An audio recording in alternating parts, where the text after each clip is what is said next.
part was that the problem was not about the projection, but rather about the distance to the projection.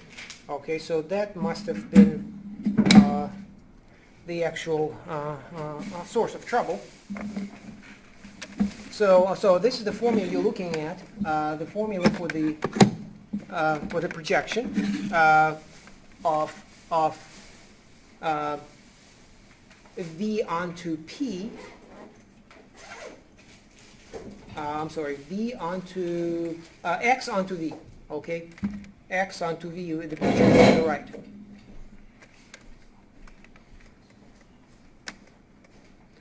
The picture is on the right, but then our interest is actually not p, but r. The distance is between the tip of x and the line is, in fact, that vector r. Okay, so that's what. So anybody had trouble with this? Yes? Yeah, I did. Yeah. Okay, so let's do one problem like that from scratch. So it is a kind of short topic, but with all the business all the stuff that we have been doing, there is a lot of things surrounding it, and that's so easy to get confused. So okay, so let me make up a problem because everybody has a different version anyway. So find the distance from, let's put it in the form of a point, say 1, 0, -1, to the line in the direction of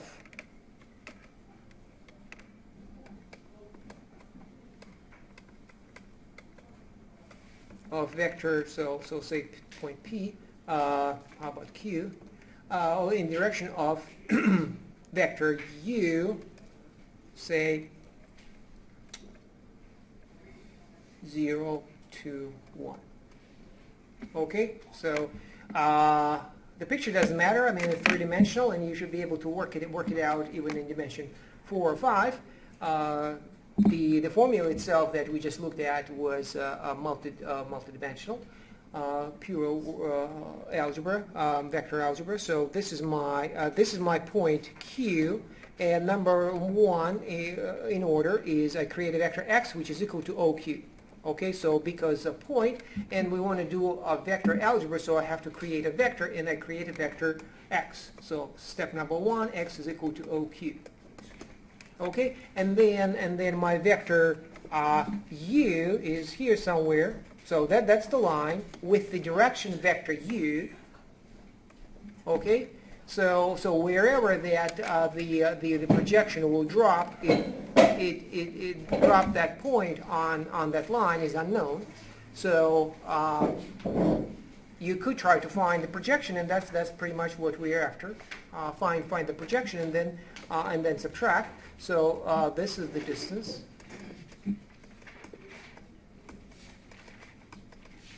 If this is the distance, then, well, this is the distance. How do we find it? This is the projection.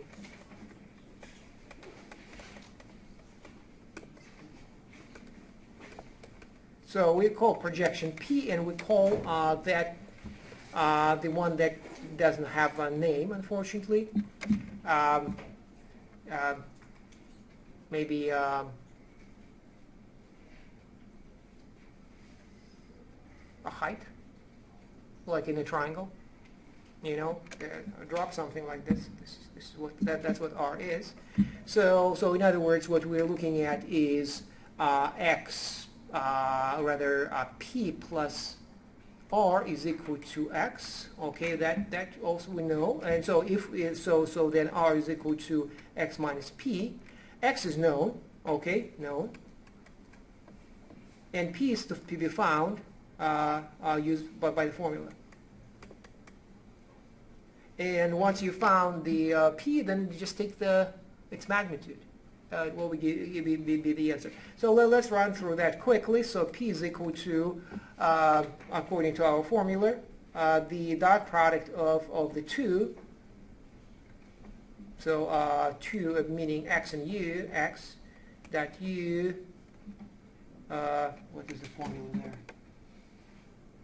Divided by the magnitude, yeah, magnitude of u squared. I'm sorry, u. Okay, that's better. Okay, so all right, so that shouldn't be too bad. Let me write it out. X is, I turn my point Q into a vector, 1, 0, negative 1, dot product with U, which is 0, 2, 1, divide by the magnitude squared, which is 0 squared plus 2 squared plus 1 squared, squared. No, not squared. Like this. And multiply by the vector itself, U, which is 0, 2, 1. Okay?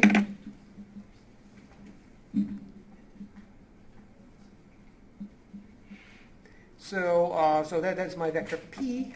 I do the dot product, which gives me 0, 0, and negative 1 divided by 5. Still 0, 2, 1. Okay? So then R is equal to X minus P. So it is 1, 0, negative 1 minus plus 1/5, 0, 2, 1. It's a bit awkward, but so what is it going to be? 1. The second one will be, what is it, negative 2/5? Right?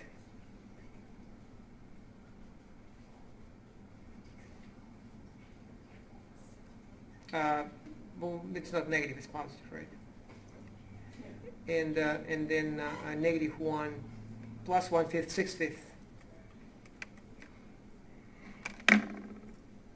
No, I now lost negative. It's negative. 4/5, right? Negative 4/5. So this one is still positive. And then our distance then is the magnitude of this.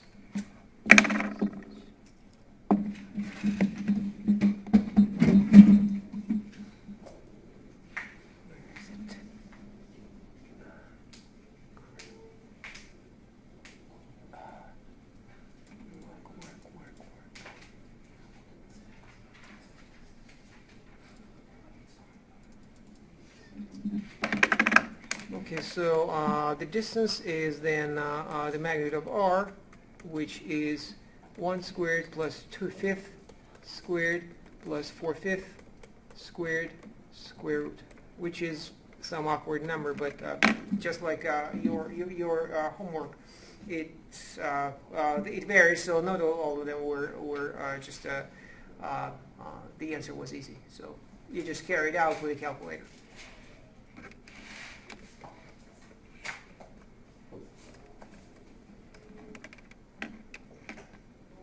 So it is a problem that has many things coming together in one of what we have studied. It's dot product, or just the computation, the magnitude, another one computationally, the formula for the projection, and then you still have to do that subtraction. So vector algebra comes in again, and even the idea of the line is also implicitly present here, so that the direction of to say that line in the direction of this vector, or the way they put it in the homework may be slightly different, but the idea that lines are determined by vectors is also in play. So projection on the vector is the same as projection on its direction vector.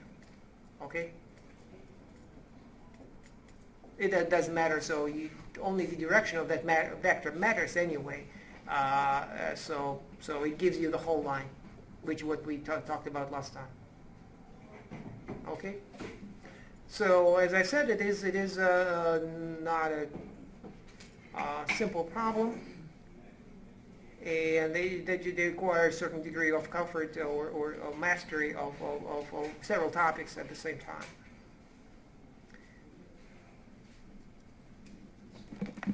So anything else about the homework?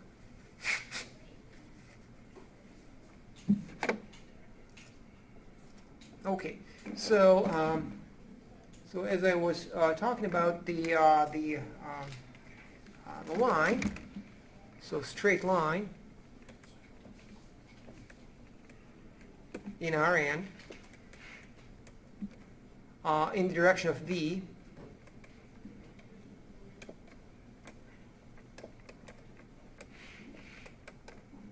vector v, I omit the initial point just for simplicity's sake so that we can concentrate on the line not as a geometric object, but rather it is the path or the image of this linear function.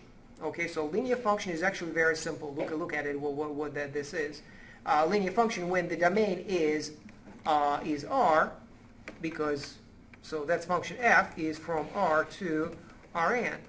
So domain is R. That is where T is. T belongs to R. Meanwhile, V belongs to Rn. That is my vector. The vector is fixed. So in other words, the function is determined by the vector V, while T is the variable. So not to be confused, because if V is variable, then everything is certainly very different, way more complex. But here the input is very simple. It is a number, and then you take that number and multiply, well, no matter what a number T is, you take that number and multiply by vector V, with V the same vector. So V is same for all T. So once again, the function is determined by the vector. Whenever if this algebra is just nothing but words and formulas, if you feel it's a bit that doesn't speak to you, then go back to the picture and remember this kind of linear function. It is T is your time, and you're moving through a dimensional space along vector V, starting with the origin, and then you're moving one vector V at a time. And so if this is vector V, then you can do it twice, thrice, and so on. So this is for V, or going in the opposite direction. So always the way to interpret such a function is that it is simply a straight line, and that's what we're observing here. So, question. Yeah. So, I get like the math of this. Okay. But what's like the goal that we're trying to like understand through this? Is it just like the concept of a straight line? All the above, as a matter of fact. So we might encounter straight lines if you talk about projections, for example. Practical problem of computer science, looking at shadows or whatever. You project on what? You project normally on a line or a plane, typically like on the ground. So it's more complex. For the time being, we're just looking at projection on the line, but it is a line, not a vector. So it is for you to actually figure out what is that vector that represents that line, and then compute the projection. So that's that geometry. But then there is also algebra here, because we're just looking at all linear functions at the same time, and we're starting with the simplest one. So this is the simplest one beyond calculus, R to R numerical functions. So that's what we have started with, R to R. I like to call them simply numerical functions in calculus 1. And beyond that, this is the simplest one. The domain is still reals, so that what makes it fairly manageable. So 1 degree of freedom along that axis. Motion also.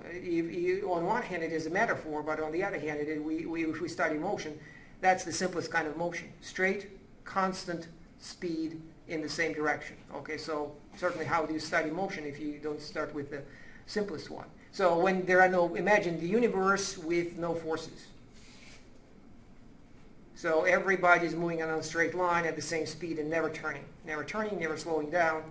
That's the universe. That's not our universe, obviously, but that's how where you start.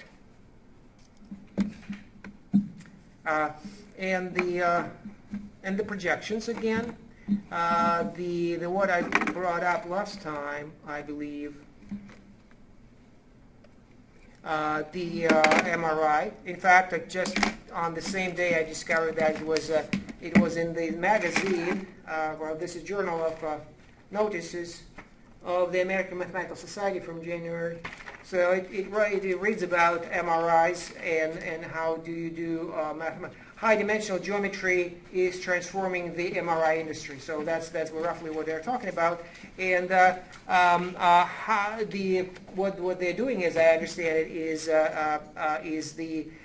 you might remember MRI machines.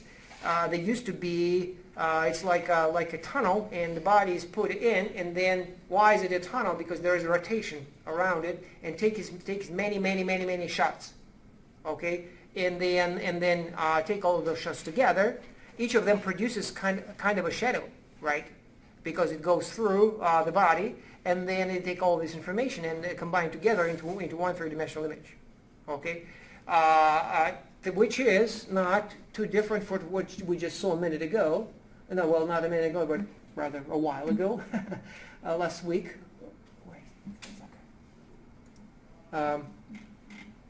This is the picture, or maybe next one. How much information do we need? Where's that the picture that I had of a three-dimensional?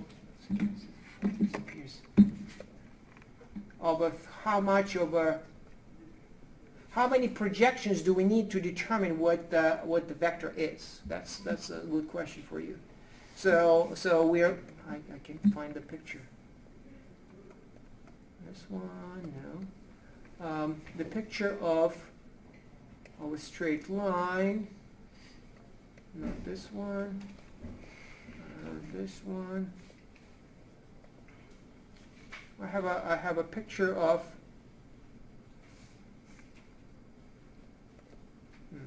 Well, okay, so I could start over. This doesn't matter. So if we have in three-dimensional space, we have one single vector, u. Okay, but we don't see it. We only see three-dimensionally. We only see two-dimensionally. So we take 3 snaps, as we have, along each of the along each of the 3 axes, producing 3 shadows on the 3 coordinate planes. So I am positioning myself at z and look at the shadow of the vector on the xy plane. Okay, then I take a snap this way from the x-axis and see what it looks like on the a YZ plane, right? So once again, this one is an XZ plane, so it lies here. Then the next one is in here, and finally the one is here, okay, on the XYZ plane.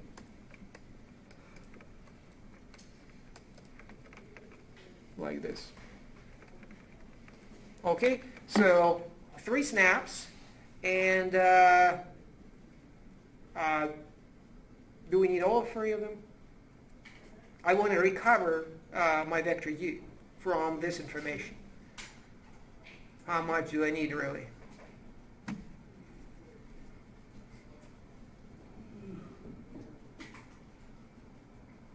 do it with 2? I can do it with 2 because, think about it, I only need three components. I will get all the 3 components from 2 pictures. So here this will be giving me x and z, and this one will give me y and z, right? So there you go. If I combine them together, I have x, y, and z, all the 3 components of that vector. So all I need of the projections, I need only a small part, and that's certainly more complex situation when you deal with MRI. So you have that's why you need so many pictures, because the MRI is actually it gives you not a shadow technically, but rather depending on the tissue, it gives you different signature and different maybe color, let's say, as it reaches the other side. But it's still a kind of a shadow of a three-dimensional object. And then mathematically, you run through an algorithm that creates a three-dimensional image. The point of this article, as I can understand it, is that you can optimize a lot, and that's what they have been optimizing. So nowadays MRI to take so much faster. One reason is because you don't need all of them 100 pictures taken, and you might spend an hour or 2 hours or even more. As I recall, it used to be the case in the MRI machine. So now you take a few pictures, and then more efficient algorithm. It doesn't need as much as you'd think to find out everything there is to know about this. Okay, so it's an optimization problem of some kind. They even mention in the article, they actually mentioned the Manhattan distance, which is the same as what we call the taxi cab metric. Okay, so that's another connection to linear algebra in that article. So that was actually based on the presentations of those people who wrote it at the congress. So not just for fun, but they were presenting they're proving why mathematics is so important. I guess so once in a while we have to go to the Capitol and prove that the mathematics is useful. Okay, where did I put my glasses? Okay, so we're moving on to straight lines too. Is there anything else we need to know about lines? Well, I guess, what else? So the vector determines the line. It passes through a point. The intersection of lines is a tricky question to find, so we won't worry about that. But just remember that just because two lines intersect, it doesn't mean that their functions they represent will sort of meet together like this. So these are just images. And what's the difference between image on one hand and the function itself? So images are roads, and functions itself are the trips. So even though two roads meet together, it doesn't mean that two people driving on them will bump into each other necessarily or crash.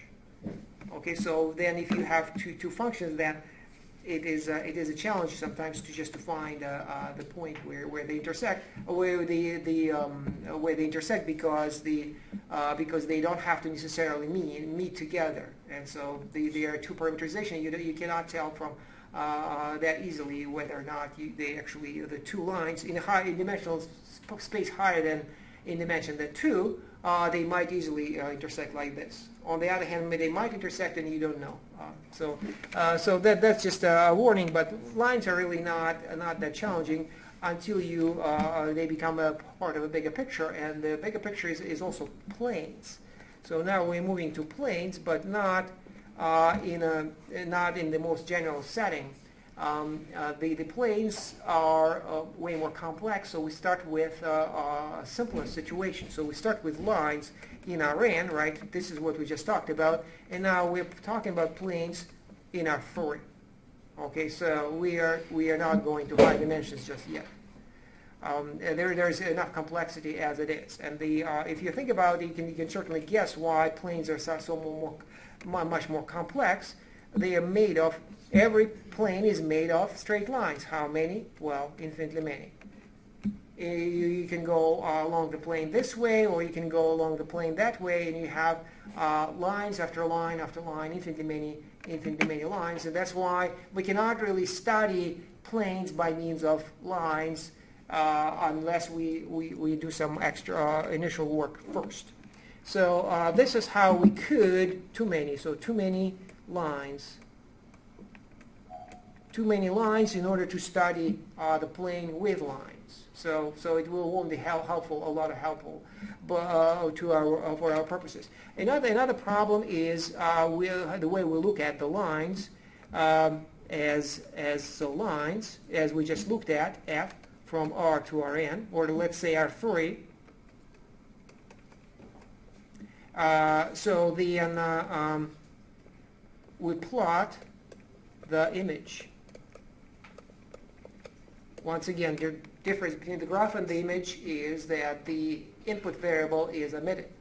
However, now if we're talking about planes, this is the definite how we treat planes as functions. look at it.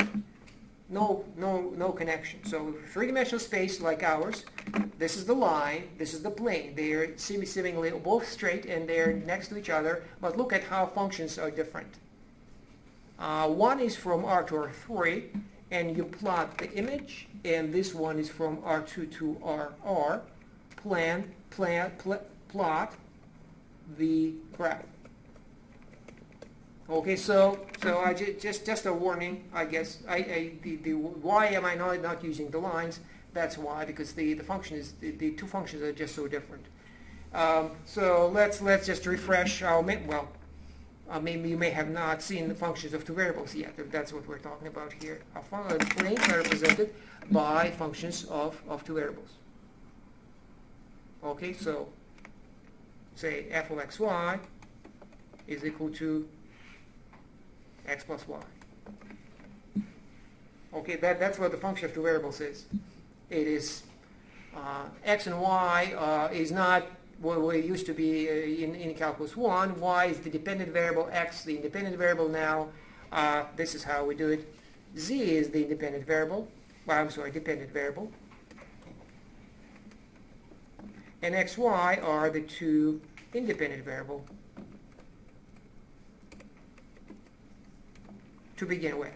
Later on, of course, we're not going to stop here and we'll say xy is in fact a point, or xy a vector, and it constitutes one single independent variable.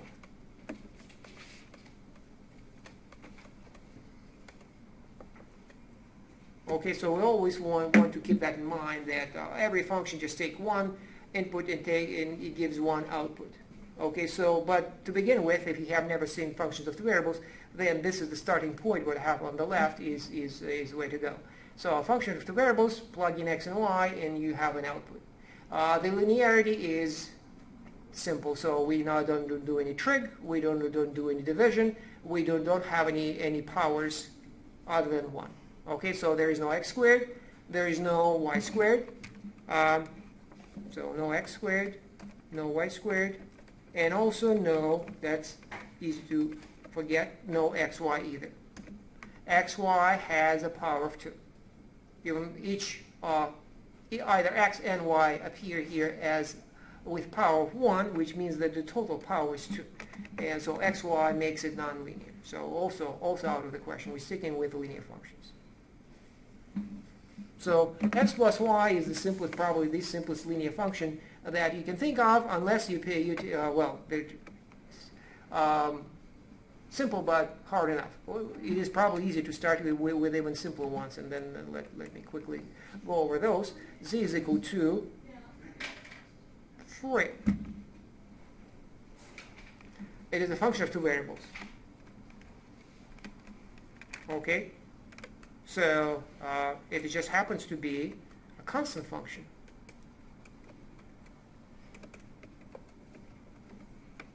Okay, so to understand what it does, I mean, that doesn't do anything, so that's easy to understand. But if you want to see the geometry, you plot it. So what's the graph?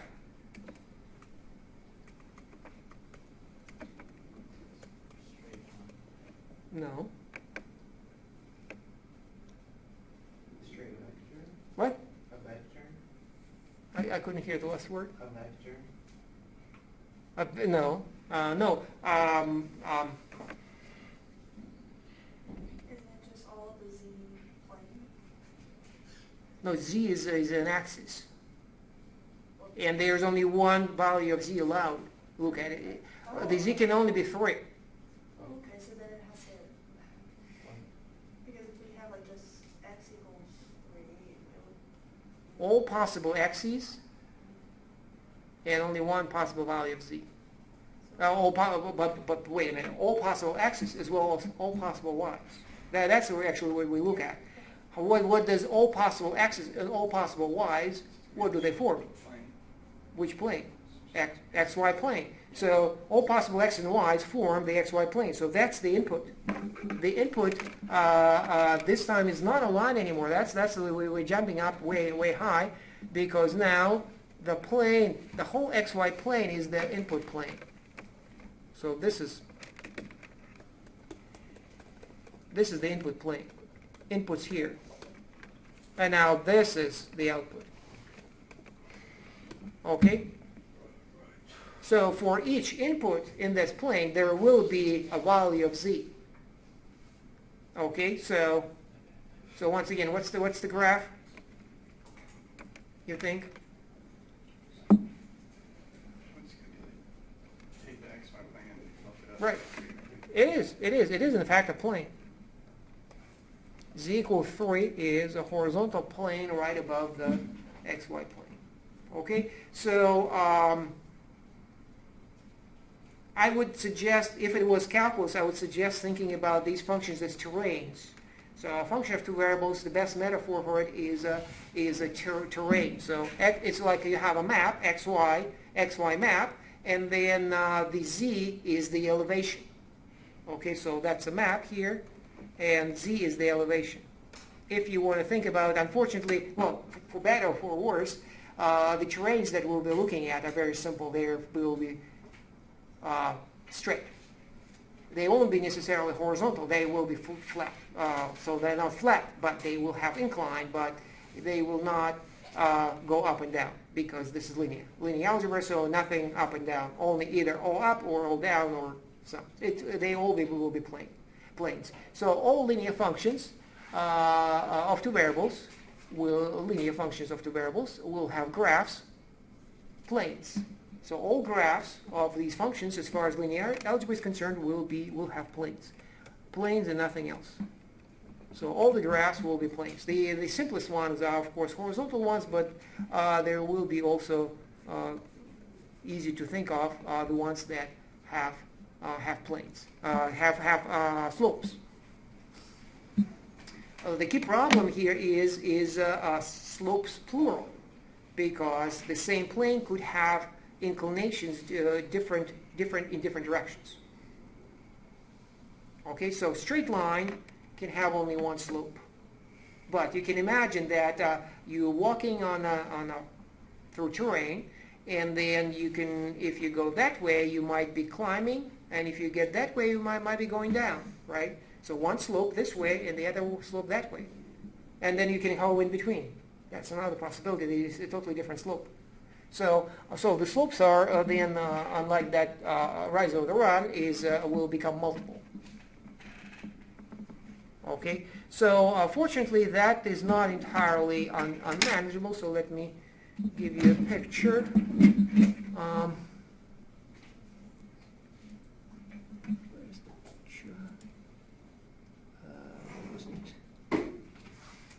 Oh, okay, well, let me start with this.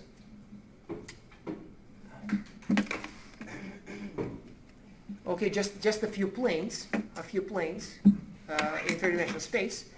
We are looking at the last one, z equals 3. It is the graph of a function. The other two are not graphs of functions, right? Look at. Why now not graphs of functions? They are legitimate planes, but they are not graphs. So once again, remember, as the way I tried to explain it, these are the inputs.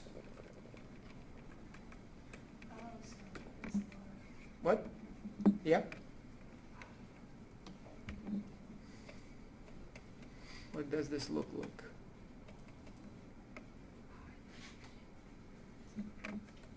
So suppose this red dot is a point xy.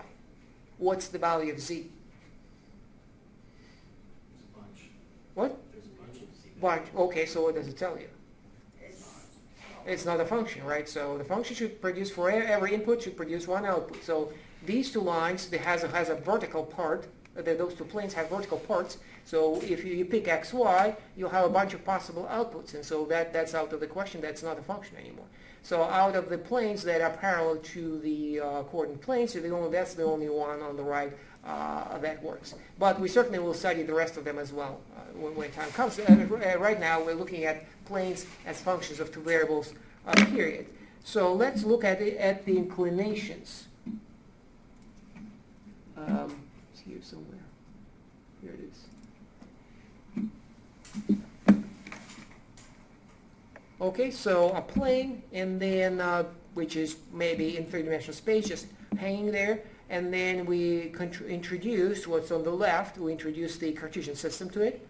Okay, x, y, z with 3 planes. And then what I'm looking at that this, as I progress to the right, I will look at the intersection of my plane with the coordinate planes. Okay, so that's what you see in the middle.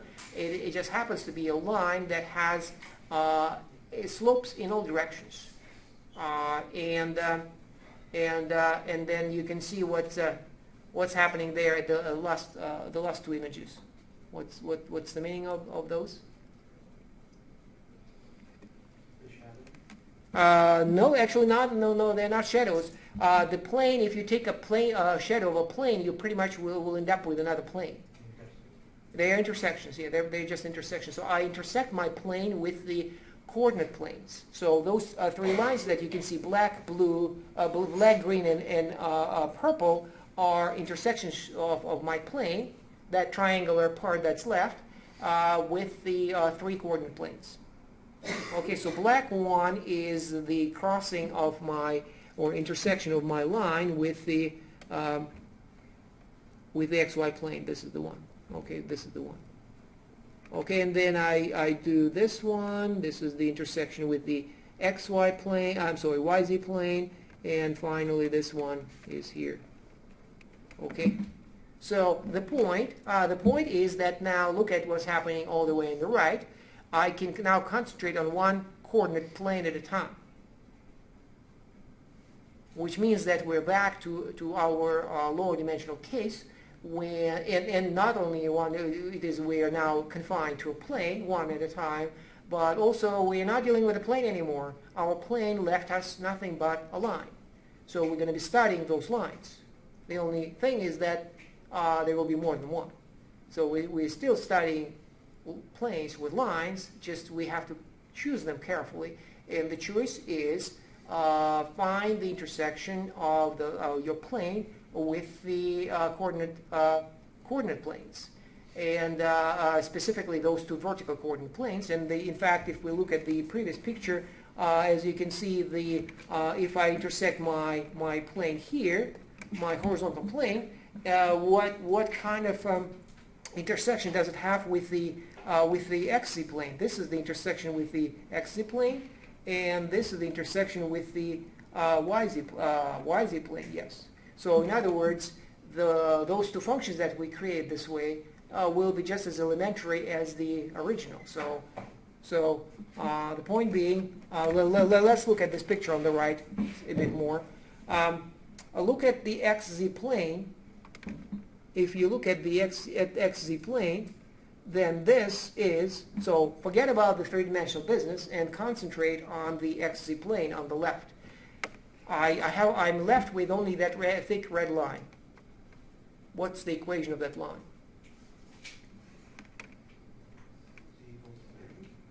That's right, z equals 3. This line is z equals 3, but this is a function of one variable now, because there is no y. So we threw our y out and concentrate on this plane, xz plane only. And the equation is still z equals 3. Okay, great. Now, if I concentrate now on the other plane, YZ plane, so what's the equation of this line? Z equals 3 again. And once again, this is a function of one variable. Its graph is a curve within that plane, not a curve, a straight line within that plane. Okay? So these are simple ones, and in the next example, things are just slightly more complicated, but you can certainly figure out what they are, and in fact, well, let's try to do that. So from the picture, it might be unclear what that graph, what my plane is. Let's reconstruct the plane from those 2 pictures. We don't even need 3, or those two pictures on the left. I'm sorry, on the right. So if we are, let's come up let's come up with the formulas, just the way we did it with the horizontal plane. What is the formula of that green line top right? 3x equals z. I don't think so. No, it's a point slope formula. 3 is the point, what the hell is the name? Point, slope, intercept formula. X plus 3? No. 3 is the y-intercept. Are you just looking for the equation? Yeah, all the way in the right, yes. Negative 1/2 x plus 3. It's not negative 1/2, but these numbers are a little bit small, but the 1, 2, 3, I think they're... Negative 3 halves, isn't it? Negative 3 halves. So first of all, the y-intercept will be 3, right? Oops, it's not very thick here. So 3, and here I have, the slope is negative 2/3, right? 3 halves, negative 3 halves. Negative 3 halves x. So that is z is equal to negative 3 halves x plus 3. Make sense? Okay, now let's do the other one. Similarly, z is equal to, Is that at 3? it is, what is it, 3/4? Negative 3/4. Yeah. Y, it's not x anymore, plus 3 again. Okay? Okay, so these are the two lines that we have found that are intersection of our plane with those two coordinate planes. So, is it enough information for us to figure out what the plane is? What? No, it's enough. Just like with that vector we talked about. 2 projections, is 2 snapshots, 2 shadows is enough to find. You don't need all 3 planes to worry about. Even though we certainly could look at this one, right, and we can find it no problem. But let's do that later. Let's just find the equation first. Based on these two, so can you think of what the plane should be based on the information that we have? So z is expressed in terms of x whenever, let me add here, here y is equal to 0, right? And here x is equal to 0. Okay, so we're talking about these two equations are the algebraic shadows of the formula of the plane. So how do you turn a formula into a shadow? You set. How did we get that formula at the top? We didn't get it, but how it would happen behind the scenes? There was a formula, z in terms of x and y, right? And then we set y equal to 0. Okay, so there's some equation, z equal something x plus something y plus maybe something else, plus something y plus maybe something else, and then we set x equals 0 and we get this formula, I'm sorry, y equals 0. We get this formula, and if we set x equals 0, then we get the other formula. Okay, can you think of what we should put here? We have 3 numbers missing in our formula. What should we put there?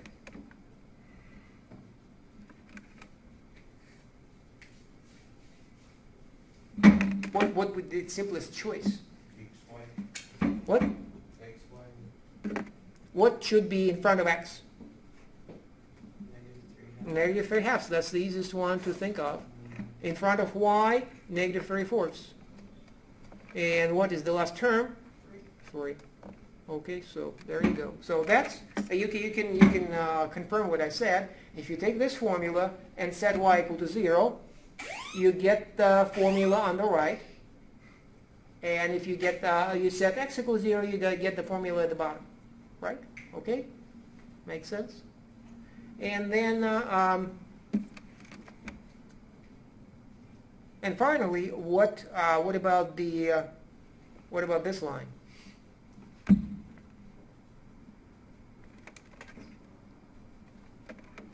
How do we get that line?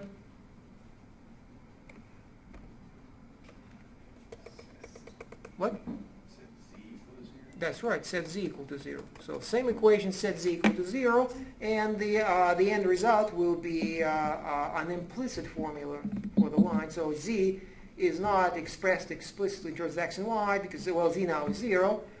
You would have to solve for x or solve for y to get an explicit formula, but it works out just as well. And as you can see, we're not worried. We only needed the 2 formulas to reconstruct our function. and then the meanings of all of these numbers become clearer. So generally that's what we're facing.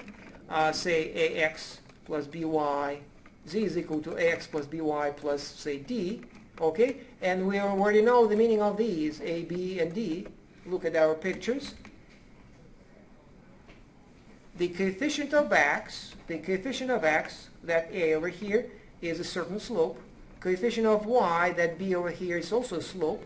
And what's the meaning of d?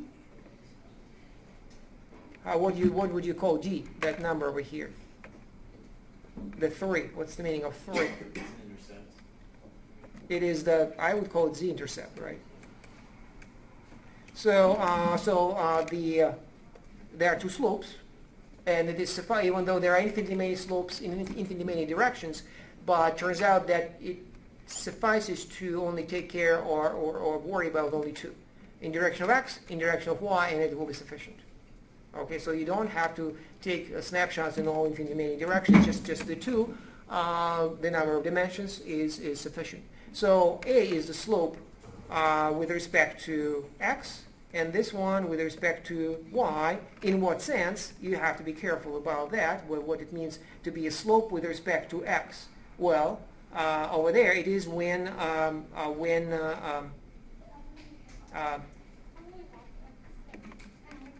the other variable is fixed to 0. So y is equal to 0. In fact, it doesn't matter. You can fix y at any other number and the result will be the same. Imagine that we crossed our plane, the original plane over there, with those 3 or 2 vertical planes, and we got those 2 straight lines. Imagine that I, instead of cutting my plane with that yellow plane on the left, what if I cut it with a different plane? Instead of this one, maybe I've shifted slightly to the right. What's going to happen?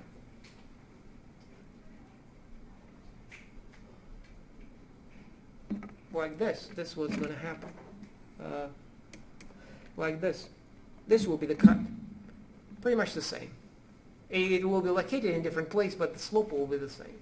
So every time you cut it like this, you make a slice, and the slice has exactly the same shape, same slope, and that's why it sort of makes sense to call the slope with respect to x. It means that if I'm moving, that's what the number stands for, if I'm moving in the direction of the x-axis, what's happening? And the answer is, for this particular, I am going down at 3/2 slope. Okay, if I'm moving in the x direction. If I'm moving in the y direction, I'm also going down, but at -3/4. Okay, so that is the meaning of these numbers. Okay, so that is the starting point. We certainly are going to need to incorporate other planes that might be possibly vertical ones. But otherwise, this is the main idea is now at hand. Okay.